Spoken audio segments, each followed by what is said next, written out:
მე კი არ ვიყო ბედნიერი ამ ქალაქში. მე ვაბედნიერებდე სხვებს. აი თქვენ, არა? და გრძნობდი თავს, იმიტომ კი რომ ჩემთვის გავჩნდი. აი თქვენთვის გავჩნდი. როგორ გონია მე არაფერი დამრჩება ასე წარმოდგენისგან? თუ მე ვინმეს გავაბედნიერებ, მე უბედური გავხდები გონიათ? ბედნიერების საწყისი ის არის, რომ მე სხვას ვხდი ბედნიერს. გინდა შვილი ბედნიერი. ხო ჩამოთვალეთ ისებები.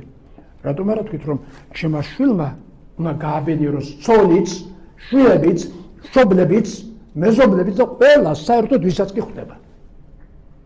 აი როგორც უნდა ასხივებდეს, რა გინდა შენ ჭირიმე, სიცოცხლე ჩემი სიცოცხლე წაიღე შენ. ხო თქვით პატრიოტი მინდა ვარ.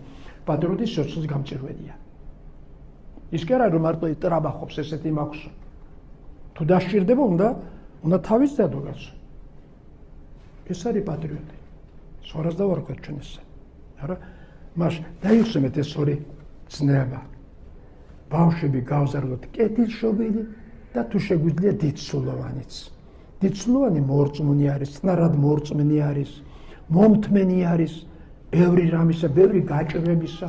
დიდსულოვანს თავისთავი ავიწყდება სხვების გულისთვის. თავზე აღარ აი როგორც დედა ნამდვილად ბები აი ხო? ბებია ხო არასოდეს არ იფიქრებს თავის თავზე თუ შვილი უჭირავს ხელში.